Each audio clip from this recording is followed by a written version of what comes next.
Will Lee, he is an artist and he is a thinker. He is a joy to be around. And last year we spoke about mental health.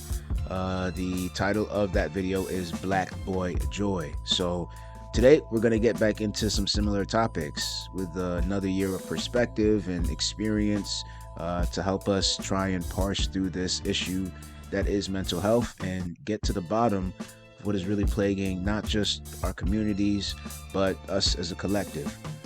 So, thank you for clicking on this video. I hope you enjoy our conversation. It's about half an hour long, and we get into everything from mental health in the West to how we engage in our day to day. So, if you have anything cool to add to the conversation, be sure to leave a comment down below. And if you like the video, you should like the video. Thank you for joining the Untitled Podcast. And without further ado, here is Willie Arts. Ladies and gentlemen, boys and girls, we're back with another episode of. Actually, I don't even know what this is called. This might be the Untitled Podcast. Right now, we're just speaking real people, real talks, conversations about different things. And my brother Willie over here, we spoke about a year or so ago. It's been a while, but I feel like it's time to get back into some of these discussions that we were having around mental health, around masculinity, around being a black man in the West, around figuring out who we are. But before we get into all of that, how you been? How's your life? How you been, man? Man, It's been a minute. It's good to see you. hey, likewise, likewise. I could just tell by the communication here, man, non-verbally, the smile on my face to be able to see you, brother, had this conversation as far as the growth that we both experienced, man. It's been a blessing. As you could tell, countless on my face, man. I'm out here shining, striving, For staying real. alive, I and love to man. see it. I love to see it. Likewise, I see they ain't wiped the smile off your face yet either, Can't man. do it. So, Can't do it. Can't do it. I yes, had a sir, bar yes, in one of sir. my songs, bro. I said, teeth are free of feelings, so I smile no matter how I'm feeling. And that's how I stay, like up, down, left, right. You gotta stay Mhm. with that. You gotta stay with that positive outlook because once they cut that off, then you are now participant in your own demise. You have now bought into their narrative, their story, and now you playing it out for them. So I always gotta keep that smile with me, bro. But I guess speaking on that, let's get right into the meat of the matter. Mental health, bro. It's a buzzword today. It's almost trendy to a point where it's lost its meaning, but I feel like it's still something that is important and that real people struggle with. But I don't want to, on one hand, gloss over it to make it seem like it's not important, but I don't want to, on the other hand, make it seem as this boogeyman that is unbeatable. And I wonder if there's a balance here. What has your journey been like in this past year in terms of um, identity and mental health and spiritual health and trying to figure out who you are? Because I feel like it's a lifelong journey, but it's good to kind of reflect on these periods and try to see what we've picked up along the way. Man, a lot of soul searching, pretty much a lot of recollection, a lot of time to myself, a lot of reading, most definitely Mm. just being able to understand the words that I speak and knowing that these words that we do embody create our perception. So it's just being able to understand, over overstand, okay, I have the ability to create what's in front of me, not just by my hands, but by my voice. So it's been a lot of speaking. It's been a lot of recollecting my thoughts and putting them in a fashion where if I say I don't like something, okay, what's the next solution? Should I use my energy? Should I use my words to create that perception? Or should I use my energy, use my words to see what I believe that I should be seeing? Many people, when we talk about mental health, you talk about your mind being able to function healthily. You think about growth. How can you grow within the words that you communicate? And it's like, I really sat down and thought about that from the time when I was dealing with what I was going through mentally. I'm like, okay, if I'm speaking about it differently, I can communicate on this subject matter and have a different type of perception depending on how I see things, given the way that I speak about You create like this is we can go in so many different directions with that. It's a lot because one of the things that you said just now that I want to pick up on before I forget it is this idea of um, using our words, but also through creation, through fashion, in a way, like using that as a vehicle. And I've been doing a lot of Yeezy caping lately. One of the things that I've seen is his ideas around fashion are not solely around clothing. And this is like a mini epiphany for me. Is the word fashion literally means to form, to formulate, to create. And then a fashion is like a way of doing something, a manner of doing something, like the fashion of the day. And so when you take those two kind of definitions to form something, to fashion something, and then to take the manner of a day, you get something that's really close to culture and creating that. And so it's something that I think has a lot deeper meaning than I have previously given it credit for. And that's why at the beginning of our conversation before I hit record, I think I've not given enough due to the entertainment side of communication. It's always been for me like hard information, trying to get the facts and what is real, what is not. But there's an entertainment side which is more about the social aspect, the engagement aspect. And I don't know if I've been just leaving that out of my health journey and trying to effectively heal on my own. And what that is almost like an oxymoron to heal on your own because you like we're built for community. So in a weird way, I feel like it's like you're you're cutting your nose to spite your face or whatever they say, where you're not actually, moving forward. You feel like you might be taking a few steps forward, but ultimately you keep falling back. And so I think there's just yeah, using our words and our realities to form something new and to create something better for the future. I feel like that's what gives me hope. And I guess as a follow-up question too, when you're thinking about or when you're talking about how you approach maybe on a day-to-day level,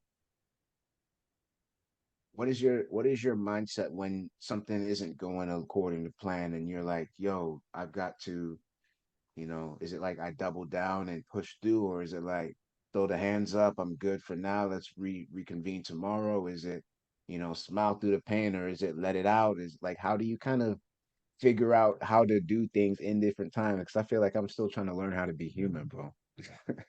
Man, and that's a heavy hit question right there because you really got to break it down.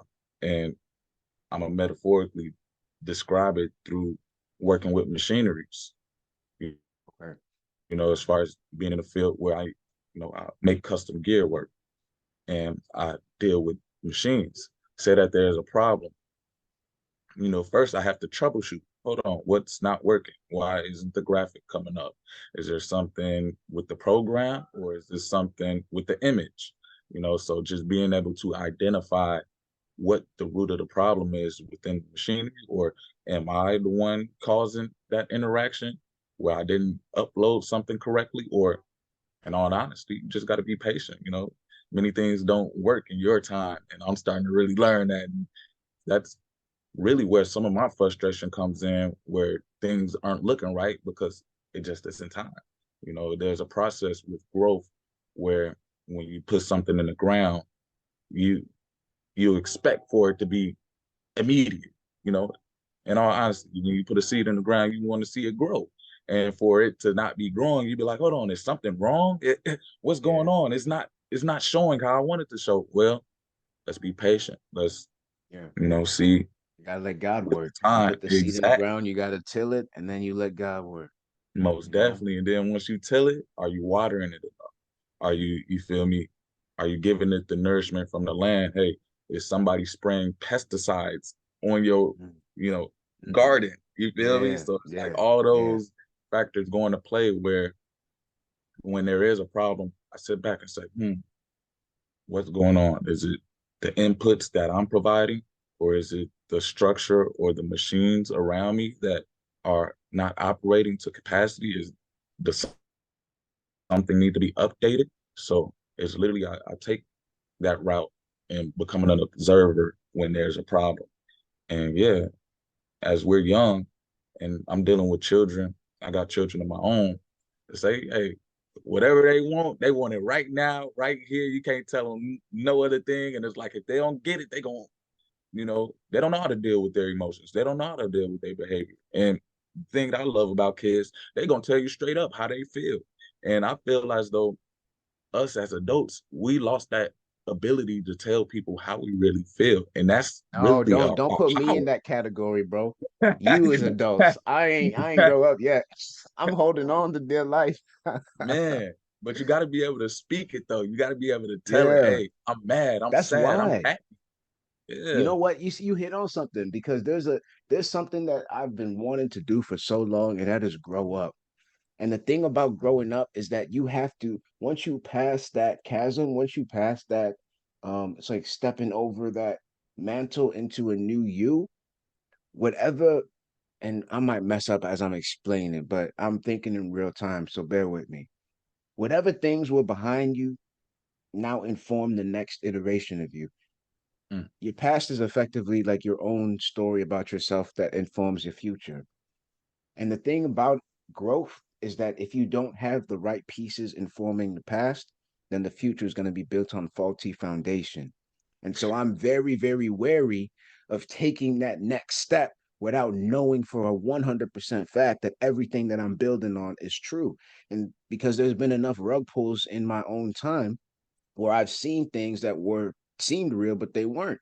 So it's almost like I want to interrogate the reality that I think I'm in right now and try and be as bombastic as possible and try and get away from folks. Like it's like ultimately, I feel like you put you put out almost it's almost like you're spraying in all directions and you're trying to see who's gonna stand up and who's gonna sit down and like figure out what's real and what's not. And ultimately, it's like it's a tough period to be in because you know in your heart of hearts that there are some things that you are saying that maybe aren't 100% right, but you also know there's some things that you're saying that are 100% right.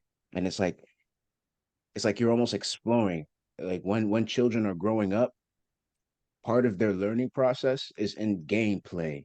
As they play games, they mhm. learn the roles that they want to embody as older people. And if you didn't have that opportunity, then it's almost like your play in adulthood becomes some sort of either sadistic self-harm thing or becomes like a thing where you're now lashing out on other people. But you have to heal that. You have to find some sort of um I don't know, oneness with that inner child in a way that's healthy, or else you get things like what we have today with people completely confused in their sexuality, completely confused in who they are as a person, completely misdirected in all sorts of facets of life. And it's like, yo, we just got to get back to basics, man. And so I Mhm. think that's what I'm trying to go through right now. I'm still in the process. I'm not a perfect product by any means, not even close. But it's beautiful to talk No, to no people who man are on this also earth on is that perfect. path. Yeah, Yes, man. Yeah. and So how just to has it be able been to, being a black? Oh, go ahead. Go ahead. my bad. I was just gonna build on what you were saying about the whole Oh, identity and where it's like these emotions that we experience is not our identity. You can't identify as an emotion because we experience multiple emotions. To say that you have multiple identities is ultimately saying that you're necessarily multiple people or multiple entities, which in all fairness, how can someone think straight if they have multiple entities? house divided Or against itself cannot stand. come on, man, come on. Yeah. So I hear you. I'm with you. Yeah. And I experienced that. I'm growing from that. And being able to say one of my tools that I use is communication, elaborately, Mm, yeah. various I forms, love it. art, Yeah. poetry, Yeah. videography, Yeah. what we're doing right now, podcast, Yeah. quotation Yeah. marks. So You yeah, get it. You we get hitting it. it. We You get hitting it. it. Yes. Because that's it, man. And I love that idea of the because when I got diagnosed, bro, I was always thinking about this. It's like, how can I be multiple people? And you play around with that idea a little bit. And it's like you see the movies and you see things like, but I think that there's ultimately it's like it's not really this is what the word integrity comes from. When we think about the word, when you think about somebody with integrity, you think about somebody who is upstanding, who is the same person everywhere. They have a certain wholeness about them, a certain approachableness, but still like, they mean what they say in all situations. And it comes from the word integer, which is the root word for essentially the word that we use for numbers, whole numbers. You have the Hmm. decimals and you got the integers. So for somebody to be to have integrity is to be like a whole, integrated being, where all of the seemingly disparate parts are now cohesively brought together in one person that is before you. And I think the process of growing up and figuring out who we are is taking all of those disparate parts. So like the gameplay when we were kids, and the trying on different masks of identity as we're growing up, and trying out this and that as we, like all the relationships, and the parents, and the families, and all these things, and then we try to integrate them. And I think Walt Whitman, the poet, said something like, "I contain multitudes," or something like that, and it's a famous quote. But essentially, he was getting to this point. It's like, yeah, I know that I am large. I am not a simple, widget that you can just say this is this person.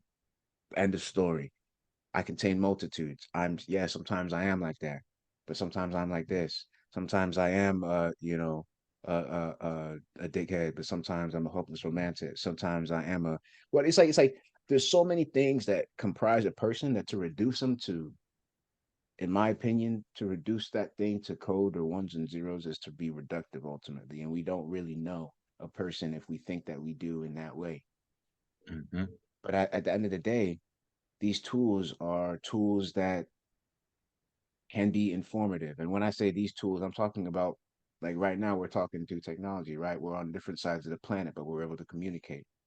I'm thinking of tools that are coming about like AI, like different machine learning algorithms that now tap into things that we're doing on a different level, where you can create original music, or you can have a personalized tutor, or you can, like, all of these things that can potentially be good, but obviously they could potentially have drawbacks too. I literally just finished watching a movie called Her, and it was about this dude who falls in love with his like computer, bro. And it was so dystopian, but at the same time, it almost felt like weirdly real for the day that we're in. This movie was made maybe like 7 or 8 years ago, and so I'm like, wow, they were really ahead of the curve in terms of this dude who's like he got out of a relationship. His ex-wife and him had a, and he was just in this place where he was emotionally, um I don't know, he was open, or not maybe open isn't the right word, but he was,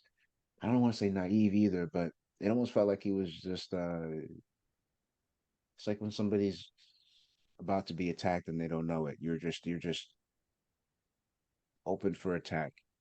And there was Susceptible, this thing, or yes. And there's like this OS operating system comes into his life and says, I can fix all your problems. And at first he's skeptical, but then it starts fixing all his problems. It goes through like his backlog of a decade of writings where he was like, man, I've been wanting to publish this for a while. It's like, oh, these 86 are probably really good. I'll put them together and send them off to this publisher. And in a week, he has a publishing deal. That's a real life thing from this thing. And now all of a sudden, he's fallen in love with this computer, and he can't even conceive of the fact that this isn't a real person. At first, this is all he could think of. Yeah, of course it's code. By the end of it, it's like you're emotionally tied to this weird system. And I'm trying to think of, like, is this an exploit? Is this like a hack in our own psyche, in our brain? Like, is it, if human beings are no longer good enough for us, we just resort to the fake thing because we don't have to deal with all of the baggage that comes with a real human being? And I'm Mm. just trying to think of, like, I guess this is getting a little bit off the beaten path, but tied in with mental health, because we talked a little bit about the past, we talked a little bit about how we are now. Where do you see the future of mental health going, bro? Because I'm thinking about things like, there's a tool called Better Health, where they just like give like, it's like therapy, but it's all like machine learning. It's like GPT something, that you're talking to a robot. And I think it's interesting, but I think it could be dangerous. And I think that maybe just you, as somebody who has worked in that space before, is there something that you think is, I don't know, maybe you could talk about the good and the bad. What do you think about that, bro? Because I think about things like prayer, spiritual health. Where's that going to go? Are people still going to pray, or are they just going to go to their app, you know? Man, and that's a scary thing to say, that human Yeah. interaction is becoming far and far and less common. And when you really think about it, how did we get here? How do we get to Yeah. this point as having a Yeah. population? We interact with one another. And Yeah. that's why I feel like majority of the disconnect stems from where people have these health crises is because they lack that natural interaction. You know, when you talk about pretty much they're trying to analyze us with ones and zeros and codes. Okay, well, analyze the real based off of having an experience of emotions and knowing how to deal with that. In all honesty, does a robot know how to deal with frustration, anger, sadness, happiness, Yeah. excitement?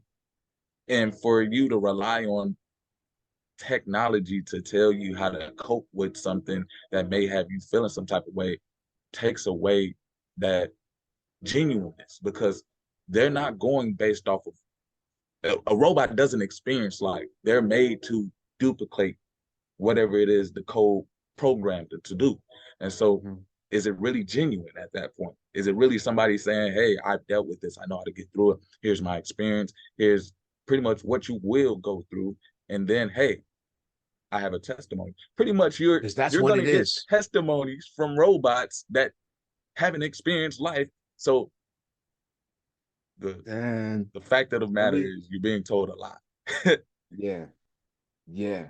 But it's crazy because now that you even said that, it's because when we're trying to, when we want to feel better or like get help from somebody, what we really want is to be understood and to almost contextualize our story into a bigger story that makes sense. And what another person helps you do is to help you feel like you're not alone. They give you a Mhm, point of reference to say, no, I get why you're feeling. I've been there too. That's why music is powerful, right? That's why relationships are powerful. It gives you a mhm, sense of I'm not by myself. The thing about robots is that they don't have real experiences. Their experiences are the summation of a bunch of lines of code. And so there's no real time, there's no real story, there's no real quote unquote testimony. Really, it's just a probabilistic word after word predictive text generating model. That's all it is. And at the end of the day, when we try to human beings are very, very good at anthropomorphizing things. We're very good at projecting our humanity onto things that have no real humanity. And you see it even from the old times of Stone Ages, where we take rocks and put faces on them and call them babies or something. Like people are willing to say this is a human being, even though it's not. And when we get so close that it's almost indistinguishable, then we're getting very dangerous because now you can't laugh it off and say, stop it. Now you got mhm. people that are really out here completely enthralled in a world within a decade. You're gonna have people living completely inside like Vision Pros and The whatever, Oculus metaverse. bro, the metaverse and all of that. It's gonna be real wild. But I'm just thinking about what the spirit is gonna do with like how are we gonna rebound from that because the spirit is what's real and everything else is an extrapolation. So each layer down, like this metaverse thing, is just another layer stripped from the original spirit. And we're getting further away from our true selves, but we're, I guess, doing it in search of reality. Mm, I don't really know. Obviously, I don't have the scope right now to see where all of the things end, but the way that I see it, it seems to me that we need to have a real conversation with ourselves as a species collectively before we enter into any sort of relationship with technology that could easily become abusive and anti-human if we aren't in a position to actually advocate for ourselves and to recognize our both the great things about being human and some of the drawbacks of our condition. We have to be honest with ourselves and we need to interrogate ourselves, figure out what it is that we really are, who we want to be. And I guess mm, we can come in for a landing here because Zoom is trying to kick me out in 3 minutes. But I did want to talk to you about where we are from and where we're going to, because I think that's some of the biggest questions that we have today in terms of figuring out where our health is. At least for me, I always think of health as that right mind, that right mindedness. And that usually comes from being correctly oriented on some sort of journey. If you're on a path towards something and you believe in where you're going, things can be crazy all around you, but it's, kind of like how it says in Psalms, yea, though I walk through the valley of the shadow of death, I fear no evil. You fear no evil because you know that he's with you, because you're in the right place. And I guess part of that last question, right, is how do you figure out, yeah, this is where I'm at, and maybe it's not everything, but it's not where I was last week, or it's not where I was last year, it's not where I was last decade, and now this is where I want to go to. It's like, how do you form that story for yourself to create a narrative that you find yourself now? I am oriented in the correct story, moving towards health, even if I'm not feeling great every day. I still I'm aware of my growing sense of humanity, if you will. All I got to do is share the scripture with you, Proverbs 3, 5, and 6. Mm. Trust not in thine own understanding. Lean unto the Most High. Hey, walk after in accordance, and he shall direct our paths.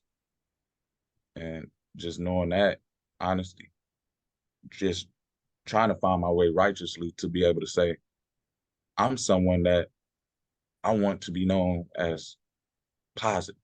I'm someone that wants to do something great. In order to do that, identifying where I came from. I came from greatness. I'm speaking right now. I got a mind right now. I got two eyes.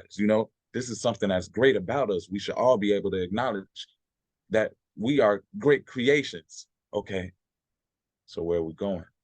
And just to be able to stay on that path as far as getting direction. Many people look at God, the Most High, whatever name you want to put on it, is this invisible being that doesn't really have any say on what we experience in this life. But as soon as you open your eyes and look around and knowing that there are things put in this life that direct you to make certain choices in your life, and depending on your mental state, on whatever you act upon, is the given behavior or model that you entrust yourself to do, because we all have some sort of free will. But to say, you know, whatever it is that you optimally perform after is where you're going to go. So that I feel that go with the flow, and sometimes we gotta make the flow. Um, you gotta dig those ditches so that the river's going where it needs to go, so that we can feed the next generation, so we can start watering these seeds. Willie, my brother, we about to get out of here in about 10 seconds if it kicks me out, but I want to say much love to you. Thank you for taking the time today. We definitely got to do this again. Blackboard Joy Part 2. Make sure you share it with a friend, like and comment, all that good stuff. So And yeah, until next time. peace, peace. Right. And that was my interview with Willie Arts. Appreciate you, bro. Always a blessing to have you on. And yeah, your spirit is definitely one that needs to be appreciated. So we're going to keep having these conversations. And hopefully people will start to understand soon. In the meantime, be sure to like, subscribe, comment, all that good stuff for the YouTube metrics so that your friends can find this uh, amazing low production video. I'm gonna get better soon, I promise. It's just the incentives are misaligned right now. What am I trying to get big for? To get more numbers? But what are the numbers for? I don't even know if I'm right. It's like I'm still trying to find truth. And my hope was that people would join me in this effort and we could collaborate towards what reality is. But it seems like nobody else knows what they're doing either. So I'd rather just watch and laugh or criticize or denigrate. But you already know I got an unbeatable spirit. Who's it that said, in the midst of winter, I found within me an indomitable summer? Something like that. Yeah, that's me. So we're going to keep going. We're going to keep flowing. New music on the way soon, too. So keep an eye out for that. But in the meantime, thank you for taking the time to watch this video. Looks like I need to get up. My watch is telling me. So I'll talk to you guys later. Have a beautiful rest of your day. Peace.